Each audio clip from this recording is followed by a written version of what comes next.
Hi అండి, welcome to my channel. నేను మీ శ్రావణి. ఇవాళ నేను మంచి దూది లాంటి ఇడ్లీలు, అలానే అందులోకి సాంబార్ అండి ఎలా ప్రిపేర్ చేసుకోవాలో చూపించబోతున్నాను.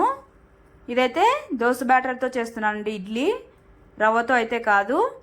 ఇంకెందుకు మరి ఆలస్యం, స్టార్ట్ చేసేద్దామా. ముందుగా కుక్కర్ తీసుకొని 1 కప్పు కందిపప్పు తీసుకొని బాగా వాష్ చేసేసుకొని కుక్కర్ మూత పెట్టి ఒక 3 to 4 విజిల్స్ వచ్చేలాగా పెట్టుకోవాలి. పప్పు అనేది బాగా సాఫ్ట్గా కుక్ అయిపోతే బాగుంటుంది. ఇక్కడ విజిల్స్ అయిపోయాయండి. తర్వాత స్టవ్ ఆపేసి పక్కన పెట్టుకోవాలి.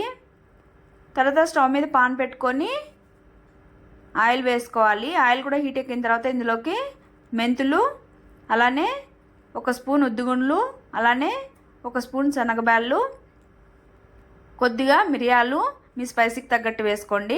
అలానే 2 ఎండుమిర్చి, తర్వాత 1 స్పూన్ జీలకర్ర వేసుకొని లో ఫ్లేమ్లో మంచిగా ఇవి కలర్ వచ్చే వరకు కుక్ చేసుకోవాలి. ఇది కుక్ అయిన తర్వాత ఇందులోకి పచ్చి కొబ్బరి అండి కొద్దిగా ముక్కలుగా చేసుకొని వేసుకొని ఒకసారి ఫ్రై చేసేసుకొని పక్కన పెట్టుకోవాలి. తర్వాత అదే పాన్లో ఆయిల్ వేసుకొని అందులోకి ఆవాలు, జీలకర్ర, కరివేపాకు వేసుకొని చిటపట్లాడనివ్వాలి.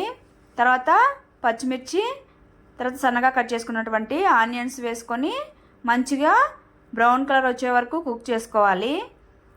ఇవి కుక్ అయిన తర్వాత ఇందులోకి తగినంత సాల్టు, అలానే వెజిటేబుల్స్ అండి. ఇక్కడ నేను బీన్స్, తర్వాత క్యారెట్, అలానే టమాటో వేసుకున్నాను. మీకు ఏ వెజిటేబుల్స్ అయితే అవైలబిలిటీలో ఉంటే అవి వేసుకొని సాంబార్ అయితే చేసుకోవచ్చు. తర్వాత ఈ ముక్కలన్నీ ఒకసారి బాగా మిక్స్ చేసేసుకొని కొద్దిగా పసుపు, అలాగే కారం తగినంత వేసుకోండి. ఆల్రెడీ ఎండుమిర్చి, పచ్చిమిర్చి కూడా వేసాం కాబట్టి. తర్వాత ధనియాల పొడి కొద్దిగా వేసుకొని ఇవన్నీ ఒకసారి బాగా మిక్స్ చేసేసుకొని కొద్దిగా వాటర్ యాడ్ చేసుకోవాలండి. వాటర్ యాడ్ చేసుకున్న తర్వాత ఒకసారి మిక్స్ చేసేసుకొని మూత పెట్టుకొని ఈ ముక్కల్ని బాగా కుక్ అవనివ్వాలి. తర్వాత మనము వేయించుకున్నాం కదండి, అదంతా మిక్సీ జార్లోకి తీసుకొని మిక్సీ పట్టుకోవాలి. ఇక్కడ పప్పు కూడా విజిల్లో స్టీమ్ అంతా వెళ్ళిపోయింది. తీసి పప్పు గుత్తితో మెత్తగా ఇలాగా ఎనిపేసుకోవాలి. ఎనిపేసుకొని పక్కన పెట్టుకోవాలి. తర్వాత మనము మిక్సీ పట్టుకున్నాం కదండి, అది కూడా బాగా మంచిగా పేస్ట్ లాగా మిక్సీ పట్టుకోవాలి. తర్వాత అది కూడా పక్కన పెట్టుకొని ఇప్పుడు చూడండి, ఇక్కడ క్యారెట్, బీన్స్ ముక్కలు కూడా బాగా కుక్ అయిపోయాయి. తర్వాత ఇందులోకి మనం వెనుక పెట్టుకున్నటువంటి పప్పు, అలానే మిక్సీ పట్టుకున్నటువంటి ఈ మసాలా కూడా ఇందులో వేసేసి తర్వాత ఇందులోకి 1 నిమ్మపండు సైజ్ అంతా చింతపండు గుజ్జు చేసి పెట్టుకున్నా అండి, అది కూడా వేసేసుకోవాలి. ఇక్కడ చింతపండు అనేది వేడి నీళ్ళల్లో నానపెట్టుకున్నామంటే తొందరగా నానిపోతుందండి. తర్వాత ఇది ఒకసారి మిక్స్ చేసేసుకొని కన్సిస్టెన్సీ కొద్దిగా థిక్గా ఉన్నట్టయితే కొద్దిగా వాటర్ యాడ్ చేసేసుకొని ఒకసారి బాగా మిక్స్ చేసేసుకోవాలి. మిక్స్ చేసేసుకొని మూత పెట్టుకొని ఒక 5 మినిట్స్ అలా కుక్ చేసేసుకోవాలి. ఇక్కడ కుక్ అయిపోయిందండి. తర్వాత కొద్దిగా కొత్తిమీర వేసేసుకొని ఒకసారి మిక్స్ చేసేసి అంతే అండి, స్టవ్ ఆపేసి సర్వ్ చేసేసుకోవడమే. అంతే అండి, ఎంతో టేస్టీ సాంబార్ అయితే రెడీ అయిపోయింది. ఇప్పుడు మనము ఇడ్లీ ఎలా ప్రిపేర్ చేసుకోవాలో చూద్దాము.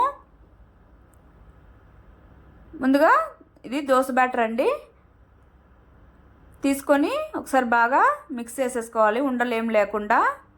తర్వాత ఇందులోకి కొద్దిగా సోడా, అలానే కొద్దిగా సాల్ట్ వేసుకొని ఒకసారి బాగా మిక్స్ చేసేసుకోవాలి. మిక్స్ చేసేసుకొని కన్సిస్టెన్సీ ఇక్కడ థిక్గా ఉందండి, కొద్దిగా వాటర్ యాడ్ చేసుకొని లూజ్గా మిక్స్ చేసేసుకోవాలి. బాగా మిక్స్ చేసేసుకొని ఒక 2 మినిట్స్ అలా పక్కన పెట్టేసుకోవాలి. ఇప్పుడు ఇడ్లీ ప్లేట్లు తీసుకొని నేను ఆల్రెడీ ఆయిల్ గ్రీస్ చేసుకున్నానండి. ఇలాగా ప్లేట్స్కి అంతటికి పిండి వేసేసుకోవాలి. నేను ఆ తర్వాత ఆల్రెడీ స్టవ్ మీద వాటర్ పెట్టి బాగా ఇలాగా బాయిల్ చేసుకోవాలండి. తర్వాత ఈ ప్లేట్స్ అన్నీ అందులో పెట్టేసి మూత పెట్టి ఒక 5 మినిట్స్ అలాగా కుక్ చేసుకోవాలి. తర్వాత ఇక్కడ చూడండి కుక్ అయిపోయాయి. ఒకసారి చెయ్యిని వాటర్లో ముంచుకొని ఇలాగా చెక్ చేస్తే చెయ్యి కూడా అంటుకోకుండా వేడిగా కూడా ఉండకుండా ఉంటుందండి. తర్వాత ఇక్కడ కుక్ అయిపోయాయి. మూత పెట్టి ఒక 2 మినిట్స్ వదిలేస్తే సరిపోతుందండి. తర్వాత ఇక్కడ కుక్కర్లోంచి ఇడ్లీ ప్లేట్ని పక్కన పెట్టుకొని స్పూన్ని వాటర్లో ముంచుకొని ఇలాగా నేను చూపిస్తున్నాను కదా, అలాగా ఇడ్లీలన్నీ తీసేసుకోవాలండి. తీసేసుకొని ఒక ప్లేట్లో తీసుకొని సర్వ్ చేసుకోవడమే. ఇదైతే సాంబార్తో అలానే పల్లీల చట్నీ, కొబ్బరి చట్నీ, కారంతో ఎందులోకైనా ఎక్సలెంట్గా ఉంటాయండి ఇడ్లీలు అయితే. ఇవి చూడండి ఎంత సాఫ్ట్గా అంటే ఒకసారి నేను చెక్ చేసి చూపిస్తున్నాను చూడండి. చూడండి దూదిలాగా ఉందండి. సాంబార్లో బాగా డిప్ చేసుకొని తింటే అలానే మెల్ట్ అయిపోతుందండి, అంత బాగున్నాయి ఇడ్లీ అయితే. ఇంకెందుకండి మరి ఆలస్యం, మీరు వెళ్ళి ట్రై చేసేసి మీకు ఎలా వచ్చిందో కామెంట్ సెక్షన్లో కామెంట్ చేయండి. Okay bye, thank you for watching. Please subscribe చేసుకోండి.